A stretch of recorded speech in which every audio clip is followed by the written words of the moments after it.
أردوغان شخصيا يفاجئ الأتراك بخبر سار، هذه تفاصيله. وزير الدفاع يحذر من أمر خطير يهدد الشرق الأوسط بأسره. دولة عربية تطلب العفو من أردوغان وتفاجئ الجميع. حليف أردوغان يفاجئ اللاجئين السوريين ويطالب بطردهم. الجيش التركي ينفذ عملية نوعية ضد 3 مواقع سورية. استشهاد 3 جنود أتراك في سوريا، وهذه تفاصيل الحادثة. الائتلاف الوطني ودائرة هجرة اسطنبول يناقشان واقع السوريين. السلام عليكم وأهلا بكم في نشرة الأخبار من قناة تركيا نيوز.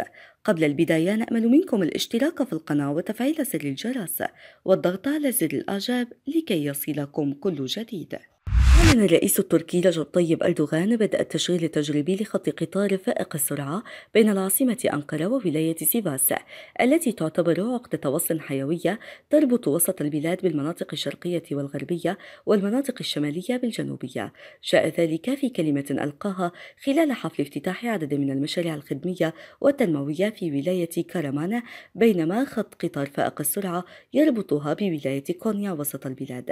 وقال أردوغان: استقللنا للتو قطارا فائق السرعة من كونيا للوصول إلى كرمان، فالقطار يختصر المسافة بين الولايتين إلى 40 دقيقة، وبين العاصمة أنقرة وكرمان إلى 2 ساعات و40 دقيقة، وبين اسطنبول وكرمان إلى 5 ساعات و45 دقيقة. وأوضح أن الخط الجديد يبلغ طوله 102 كيلومتر، وتكلفته الاستثمارية نحو 1,390,000,000 ليرة، وسيوفر على تركيا نحو 63 مليون ليرة سنويا. وأشار إلى استمرار أعمال بناء خط حديدي يربط كرمان بولاية غازي عنتاب عبر ولايات نيدا ومرسين وأضنا، ولفت إلى بدء التشغيل التجريبي لخط قطار فائق السرعة يربط أنقرة بولاية سيفاس، وسيتم افتتاحه قريبا. قال وزير الدفاع التركي خلص أكار إن اليونان تجري اتفاقات مع عدة دول في حلف شمال الأطلسي الناتو، وتسلك طريقا أكبر من حجمها، مؤكدا أن إنشاء حلف داخل حلف يضعف الناتو. جاء ذلك في اجتماع لأكار مع ممثلي وسائل الإعلام بمبنى وزارة الدفاع بالعاصمة أنقرة. وتساءل أكار عن سبب تسلح اليونان في ظل وجود الناتو، قائلا: هذا تسلح ضد من؟ إنه كثير من أجل الدفاع وقليل من أجل تركيا. وحول مكافحة الإرهاب أشار أكار إلى تحييد 33,275 إرهابي منذ 24 من يوليو تموز 2015، و2795 إرهابي منذ يناير كانون الثاني 2021، بما في ذلك شمال سوريا. وتابع: يمكننا التحدث عن مفهوم جديد في مكافحة الإرهاب، وهو الحيل دون وصول الإرهابيين إلى تركيا بتجفيف منابع الإرهاب. وأضاف أن القوات المسلحة التركية ستكون في مكان وجود الإرهابيين دون المساس بوحدة أراضي جيران تركيا، وفي مقدمتها سوريا والعراق. وأكد أن القوات المسلحة ستواصل جهودها حتى تحييد تأثير منظمة جولان وبي KK وداعش، وشدد على أنهم اتخذوا كافة التدابير لحماية حقوق الشعب التركي ومصالحه. يستعد الرئيس التركي رجب طيب أردوغان لزيارة المملكة العربية السعودية الشهر المقبل، على أمل الحصول على فوائد مالية قبل كل شيء، بحسب تقرير نشره موقع بريطاني. ووفق ميدل إيست آي، ستكون رحلة الرئيس أردوغان إلى المملكة علامة فارقة أخرى في سعي أنقرة للتصالح مع الثقل العربي بعد التطبيع مع الإمارات العربية المتحدة والانفتاح مع مصر بعد سنوات من التنافس. أصبحت خطة أردوغان لزيارة الرياض في فبراير شباط معروفة للجمهور بعد فترة وجيزة من تأكيد إبراهيم كالن، أحد كبار مساعدي الرئيس التركي، أن أنقرة ستسرع خطوات التطبيع في المنطقة هذا العام. رسميا من المفترض أن يكون الملك محاور الرئيس، لكن التطبيع سيتطلب مصالحة مع ولي العهد، الذي حملته تركيا مسؤولية مقتل الصحفي المعارض جمال خاشقجي في القنصلية السعودية في اسطنبول عام 2018. أدت الحادثة إلى تأجيج التوترات الثنائية التي كانت في تصاعد بالفعل بسبب دعم تركيا لقطر، التي تعرضت لمقاطعة تقودها السعودية في السنوات السابقة. وبينما انقطع تواصل أردوغان مع ولي العهد، فإنه لا يزال على خط مع الملك سلمان في الأعياد الإسلامية لتقديم التهاني. أكد رئيس حزب الحركة القومية دولة بهجلة أن عودة اللاجئين السوريين والأفغان إلى بلادهم ضرورة وطنية، وأشار حليف أردوغان إلى أن عودة اللاجئين السوريين والأفغان إلى بلادهم ضرورة وطنية بالنسبة لتركيا فور إنشاء بيئة آمنة وسلمية ومستقرة لهم. وتحدث بهجلة في تغريدة على تويتر عن تحمل بلاده أعباء الهجرة واللاجئين، وأوضح بهجلة أن تركيا لم تحظى بالدعم المطلوب رغم تحملها العبء الأكبر للاجئين.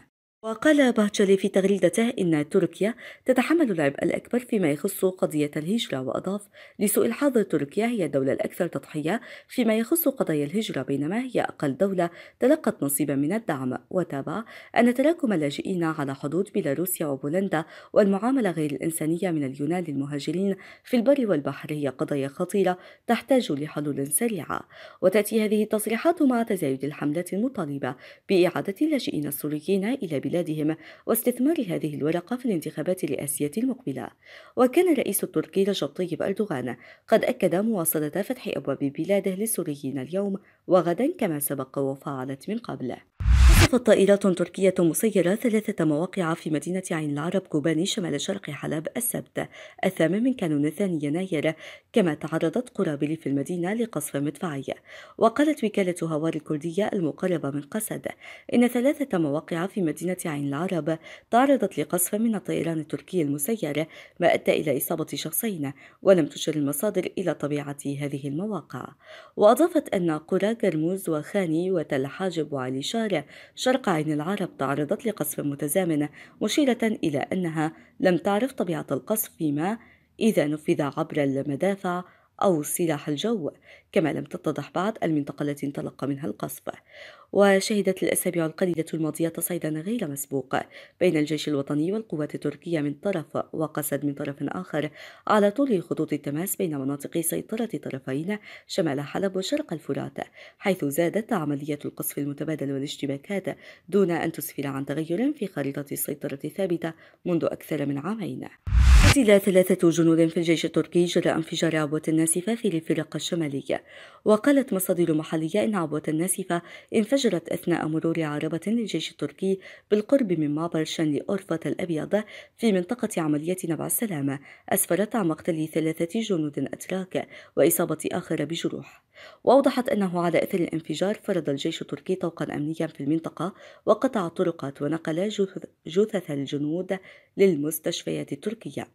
وفي 9 من تشرين الأول 2019 أطلق الجيش التركي بمشاركة الجيش الوطني السوري عملية نبع السلام شرق نهر الفرات شمالية سوريا لطرد قسد منها.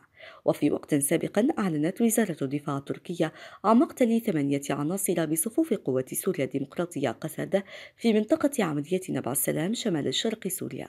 وقالت الوزارة في بيان لها إن قواتها رصدت 8 عناصر من قسد أثناء محاولتهم التسلل إلى منطقة عملية نبع السلام وتمكنت من تحييدهم. وكان وزير الدفاع التركي خلوصي أكار أعلن في وقت سابق تحييد 33 ألف إرهابي في سوريا والعراق منذ صيف العام 2015. ناقش رئيس الائتلاف الوطني السوري سالم المصلت مع رئيس دائرة الهجرة في مدينة اسطنبول التركية سبل تحسين واقع السوريين في تركيا واسطنبول على وجه الخصوص. وقال موقع الائتلاف أن المصلت التقى برئيس دائرة الهجرة في اسطنبول بيرام يلنسو ونائبه سردار دال لمتابعة أوضاع السوريين في المدينة ومعالجة أي تحديات يواجهونها. وأضاف أن الاجتماع ناقش سبل تحسين واقع السوريين في تركيا وفي اسطنبول على وجه الخصوص، إضافة إلى الوضع القانوني الخاص بهم وإمكانية سد الثغرات القانونية والمساعدة على إزالة العقبات التي تواجههم وتعزز من عملية انسجامهم مع المجتمع التركي. وأشار إلى أن المصلت توجه بالشكر لتركيا التي تستقبل أكبر عدد من اللاجئين السوريين، معبرا عن أمنياته في مراعاة الظروف التي يمر بها السوريون. وأكد رئيس الائتلاف الوطني أن السوريين ضيوف في هذا البلد وملتزمون بقوانينها ويمكنون لتركيا كل الود والعرفان، مضيفا أن الأخطاء الفردية لا يجب أن يتحملها كافة السوريين. وشدد على ضرورة تعزيز التواصل والتنسيق بين الائتلاف ودائرة الهجرة والعمل معا من أجل معالجة كافة القضايا التي تتعلق بالسوريين المقيمين في تركيا. عزيزي متابع قناة تركيا نيوز، هل تقدم تركيا على طرد اللاجئين السوريين؟ شاركنا برأيك في خانة التعليقات. قصفت طائرات تركية مسيرة 3 مواقع في مدينة عين العرب كوباني شمال شرق حلب السبت 8 من كانون الثاني يناير، كما تعرضت قرابل في المدينة لقصف مدفعي. وقالت وكالة هوار الكردية المقربة من قسد إن 3 مواقع في مدينة عين العرب تعرضت لقصف من الطيران التركي المسير، ما أدى إلى إصابة شخصين، ولم تشر المصادر إلى طبيعة هذه المواقع. وأضافت أن قرى جرموز وخاني وتل حاجب وعلي شار شرق عين العرب تعرضت لقصف متزامن، مشيرة إلى أنها لم تعرف طبيعة القصف فيما إذا نفذ عبر المدافع أو سلاح الجو، كما لم تتضح بعد المنطقة التي انطلق منها القصف. وشهدت الأسابيع القليلة